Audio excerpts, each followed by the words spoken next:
ମୁଁ ଗଣେଶ ଚନ୍ଦ୍ର ସାହୁ ଆଜ୍ଞା ଏଇ ଯେଉଁ ଅଞ୍ଚଳର ଜଣେ ସମାଜସେବୀ ବ୍ରାହ୍ମଣଝୋଲ ଅଞ୍ଚଳର।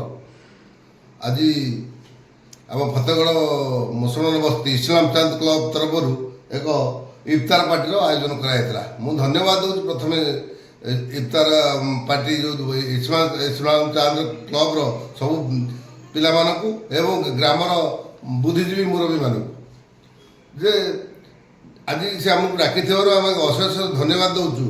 କାହିଁକି ଯେ ଆମ ଏଇଟା ଯେଉଁ ଢଙ୍ଗରେ ଡାକିଛନ୍ତି ପ୍ରତିବର୍ଷ କରନ୍ତୁ, ଏ ବର୍ଷ କାହିଁ ନୂଆ କରି କରିଛନ୍ତି ଯେ ଏଇଟା ପ୍ରତିବର୍ଷ କରନ୍ତି ଏକଦମ ଭଲ ହୁଏ।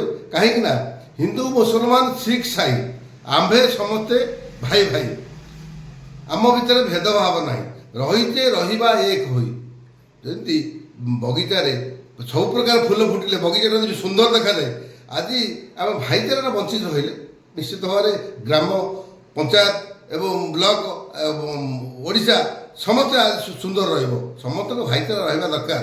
ଈଶ୍ୱର ଆଲ୍ଲାହ ତେରେ ନାମ ସବକୁ ସନମତି ଦେ ଭଗବାନ। ଈଶ୍ୱର ଯିଏ ଆଲ୍ଲାହ ସିଏ ଆଜ୍ଞା, ଭଗବାନ ସମସ୍ତଙ୍କର।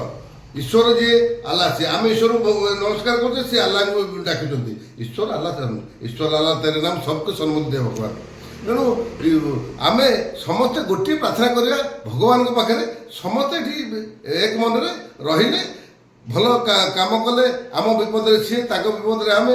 ଯେହେତୁ ଆମ ଭିତରେ ଭେଦଭାବ ରହୁଛି, ଲୋକ ତାକୁ ବିଭ୍ରାଟ କହୁଛନ୍ତି, କିନ୍ତୁ ବିଭ୍ରାଟ ରହିବା ଦରକାର ଏବଂ ସମସ୍ତେ ଭାଇଚାରା ନେଇ ରହିବା ଦରକାର। ଆହୁରି ଥରେ ମୁଁ ଅଶେଷ ଧନ୍ୟବାଦ ଦେବି ଇସଲାମ ଚାନ୍ଦ କ୍ଲବର ସବୁ ପିଲାମାନଙ୍କୁ, ଗ୍ରାମ କମିଟିର ମୁରବୀମାନଙ୍କୁ, ବ୍ରାହ୍ମଣଝୋଲ ଜୟଶାସନ ମୁରବୀମାନଙ୍କୁ, ଆସିଥିବା ସରପଞ୍ଚ ବିଧାୟକ ସରପଞ୍ଚ ମିଡ଼ିଆ ବନ୍ଧୁମାନଙ୍କୁ ଅଶେଷ ଧନ୍ୟବାଦ ଦେଉଛି। ଡାକିଥିବାରୁ ଅଶେଷ ଧନ୍ୟବାଦ। ଏମିତି ଆମ ଭିତରେ ଭାଇଚାରା ରହୁ, ଆମେ ସେମିତି ଈଶ୍ୱରଙ୍କ ପାଖରେ ସେମିତି ଶପଥ ନେବା। ଆମ ଭିତରେ ଭେଦଭାବ ନାହିଁ, ଆମେ ହେଉଛେ ଭାଇ ଭାଇ। ଆମେ ଏମିତି ସବୁବେଳେ ସବୁ ଆମ ଫଙ୍କସନରେ ସିଏ, ତାଙ୍କ ଫଙ୍କସନରେ ଆମେ ମିଳିମିଶି କଲେ ଆଜି ଆମ ଭିତରେ ଆଜି ଦଙ୍ଗା ଫାଙ୍ଗା ବିଭିନ୍ନ ପ୍ରକାର ସମସ୍ୟା ହେଉଛି, ଏହା ଦୂର ହୋଇଯିବ। ଏତିକି ମୋର ପ୍ରାର୍ଥନା। ସମସ୍ତେ ଭାଇଚାରା ନେଇକି ରୁହନ୍ତୁ। ଆଜି କାହା ସମସ୍ତଙ୍କ ବିପଦରେ ସମସ୍ତେ ଠିଆ ହୁଅନ୍ତୁ। ଯେ ଆମେ ବ୍ରାହ୍ମଣଝୋଲବାସୀ ତରଫରୁ ମୁଁ ସମସ୍ତଙ୍କୁ ଅନୁରୋଧ କରୁଛି, ଏମିତି ବଞ୍ଚିକି ରହିଥାଉ, ଏମିତି ଚାଲିଥାଉ, ଏଇ ସଂସ୍ଥା ଚାଲିଥାଉ, ଏ ଭଗବାନଙ୍କ ପ୍ରାର୍ଥନା।